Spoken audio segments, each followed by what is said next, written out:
வணக்கம் நண்பர்களே. தாத்தாவை விமர்சிக்கும் போது பேரனுக்கு வருகிற அதே வழிதான் எனக்கும் வருகிறது. யார் தாத்தா, யார் விமர்சித்தார்கள்? ஈவே ராமசாமி ஐயா. ஏன் தாத்தாவை எதிர்த்தால் பேரனுக்கு ஒரு வலிக்கிறது என்று கூறுகிறேன் என்றால், இது ஒரு மனிதாபிமானம். அவருடைய பெரும்பான்மையான பேச்சுக்களில் எனக்கு உடன்பாடு இல்லை. அவருடைய பெரும்பான்மையான பேச்சுக்களில் எனக்கு எந்தவித சம்பந்தமும் இல்லை. அதை குறித்து ஆய்வு செய்தால் கூட அவர் கூறிய கருத்துக்கள் வேண்டுமானால் சரியாக இருக்கலாம். சொன்ன விதம் முற்றிலும் தவறு என்று நான் எப்போதும் கூறுவேன். அவருக்காக பரிந்து பேசக்கூடியவர்கள், அந்த தாத்தா பெரியாருக்காக பரிந்து பேசக்கூடியவர்கள், அவர்கள் முன்வைக்கும் கருத்துக்கள் மிக சரி. நான் இல்லை என்று சொல்லவில்லை. ஒரு பெண் கொத்தடிமை, ஒரு மனிதனை, சக மனிதனை மனிதனாக மதிக்காத ஒரு சமூகம், அத்தனைக்கும் பெண்ணை பழி சொல்லும் ஒரு ஆண் ஆதிக்கம் இருந்த சமூகம் என்று அத்தனையுமே அன்ற காலத்தில் இருந்தது. உண்மையாக இருக்கலாம், இல்லை உண்மை. நான் அந்த சமகாலத்தில் வாழவில்லை. ஆனால் அதற்கு பிறகு நடந்த அந்த காலங்களின் எச்சங்கள், அந்த காலத்தை பற்றி கூறுபவர்களிடமிருந்து நான் தெரிந்து கொண்டேன். இது இப்படித்தான் நடந்திருக்கிறது.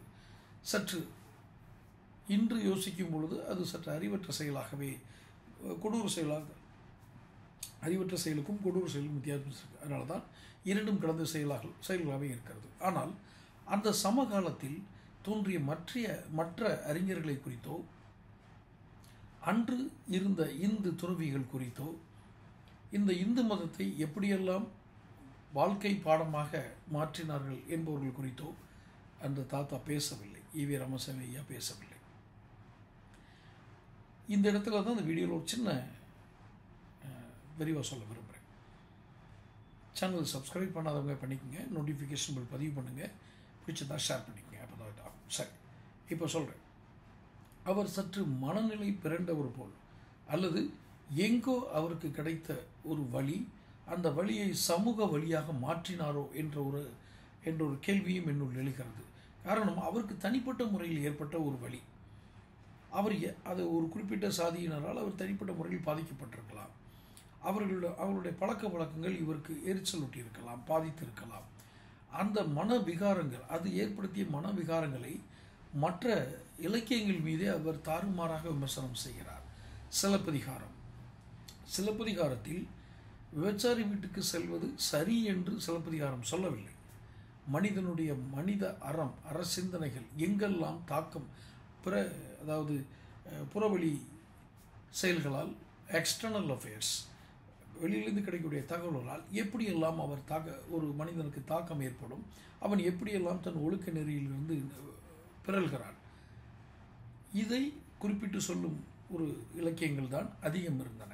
அதில் ஒரு பாட்டை மட்டும் எடுத்துக்கிட்டு விமர்சனம், அதுதான் நம்மளுடைய கலாச்சாரம் சொல்வது எப்படி அறிவுடைமையாகும், அது எப்படி பகுத்தறிவாகும். ஒருவனுக்கு ஒருத்தி என்று வாழ வேண்டும் என்பதை உதாரணமாக ஒரு கதாபாத்திரமாக படைத்து, அது ஒரு இதிகாசம். ராமன் வாழ்ந்தார். ராமனை தெய்வமாக வணங்கும் ஒரு மக்கள் இருக்கிறார்கள். சரி, அதில் அந்த சிலப்பதிகாரத்தில்,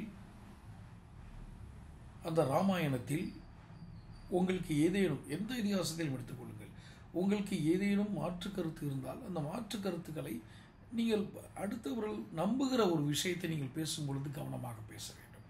அந்த கவனம் இல்லை என்றால் இவர் என்ன பெரியார்? அதுதான் என்னுடைய கேள்வி. நான் திரும்பவும் சொல்கிறேன், தாத்தாவை விமர்சிக்கும் போது பேரனுக்கு ஏற்படுகிற வழி எனக்கும் இருக்கிறது. ஏதோ அவரை பார்த்த அந்த தோற்றம், அவர் பேசிய பேச்சுக்களை கேட்கும்பொழுது அவர் ஒன்றும் முற்றிலும் நிராகரிக்கப்பட வேண்டியவர் அல்ல. ஆனாலும் அவர் இத்தனை தரம் குறைந்து ஒரு விஷயத்தை பேசியிருக்கக்கூடாது. ஒன்று. இரண்டாவதாக, ஒரு இலக்கியத்தினுடைய ஒரு பகுதியை மட்டும் எடுத்துக்கொண்டு பேசுவது எப்படி சரியாக இருக்கும்? அந்த வீட்டில் கழிவறை இருக்கிறது என்று ஒருவன் கூறினால் அது எத்தனை ஒரு பிதற்றலான மனநிலை பாதிக்கப்பட்டவன் சொல்கிற விஷயமாக இருக்கும். ஒரு வீட்டில் கழிவறை இருக்கும், அந்த வீட்டில் கழிவறை வைத்திருக்கிறார்கள், அவர்கள் வீட்டிற்குள் கழிவறை வைத்திருக்கிறார்கள், அந்த வீட்டில் பூஜை அறை இருக்கிறது, சமையலறை இருக்குது. இவர் எதை முதன்மைப்படுத்துகிறார்? இவர் முதன்மைப்படுத்திய விஷயங்கள் அன்று பேச்சாற்றல் உள்ள மனிதர்கள் மிக குறைவு என்பதால் இவருடைய பேச்சாற்றல், இவர் பேசிய கருத்துக்கள் மிக எளிதாக மக்களை சென்றடைகிறது. இதை இவர் ஒரு விஷயத்தின் கான்ட்ரவர்ஷியல் சைடு, அதாவது சர்ச்சைக்குரிய விஷயத்தை பேசி அதை சீர்திருத்தம் என்று ஒரு போர்வையில் அதை கொடுத்திருக்கிறார். அந்த போர்வை போட்டு அந்த கவர் பண்ணி அந்த மாதிரி ஒரு மேலுரையிட்டு அவர் கொடுத்திருக்கிறார். நான் கேட்கிறேன், நீங்கள் எப்படி அந்த சீர்திருத்தம் என்றால் என்ன, ஒரு சமூக அவலங்களை விமர்சிப்பது என்றால் என்ன, இரண்டுக்கும் வித்தியாசம் இருக்கிறது. இவர் சீர்திருத்தவாதி அல்ல.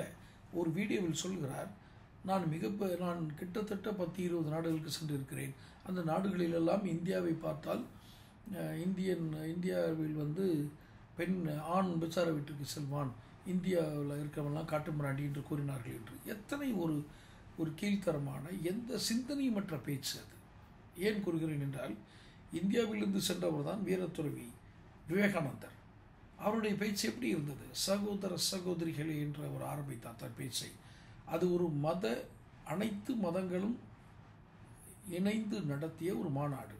சிகாகோ, அமெரிக்காவுடைய சிகாகோ நகரில் நடந்தது. உலகம் முழுவதும் இன்றளவும் நம் பெருமை சாற்றுவது விவேகானந்தருடைய சிகாகோ எழுச்சியுரை.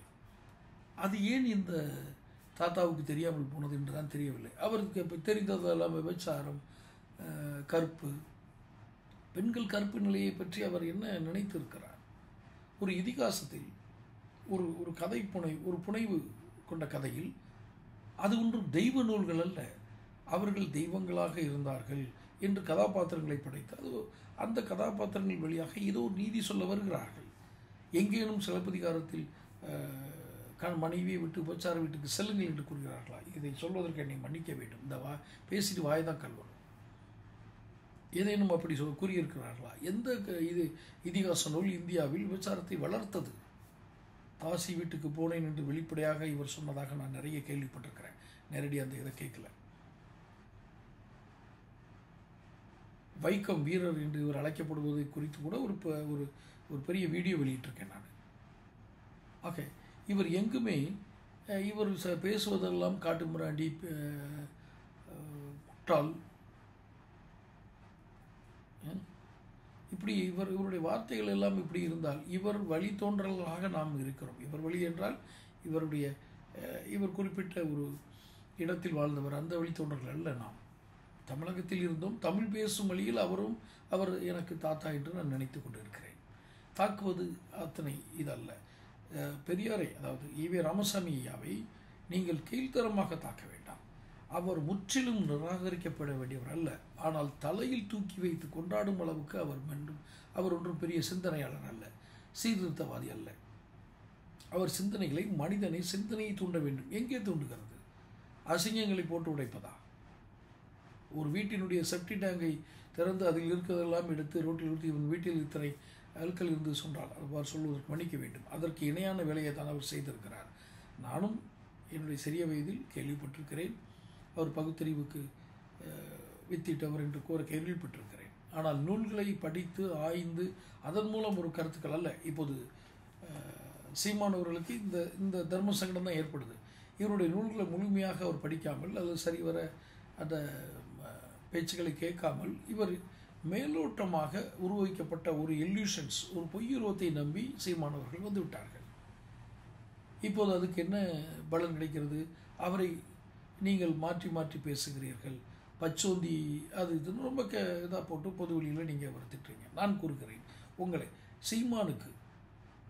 நீங்கள் சீமானை கேட்பதென்றால் அவரை புத்தகத்தை வைத்துவிட்டு வாதியுங்கள். அவர் இருகரம் கூப்பி அழைக்கிறேன், இருகரம் நீட்டி அழைக்கிறேன்னு சொல்லிட்டார். யார்?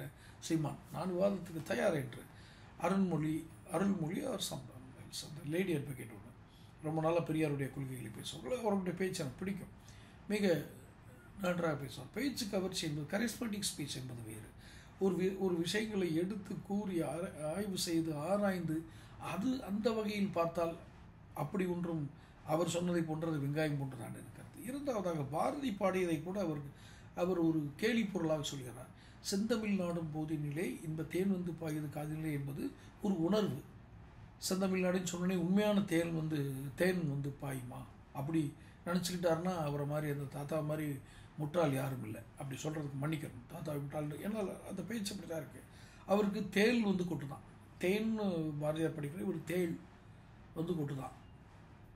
இப்போ வெளிநாட்டில் போகிறப்போ இந்தியா பற்றி கேட்கும்போது, ஐயா ஒன்றை நீங்கள் நன்றாக நினைவில் கொள்ளுங்கள். மிக நீண்ட நெடிய ஒரு ஆன்மீக வரலாறோ அது தத்துவங்களுடைய வரலாறோ மரபு வழி சித்தாந்தங்களோ கொண்ட நாடு இந்தியா.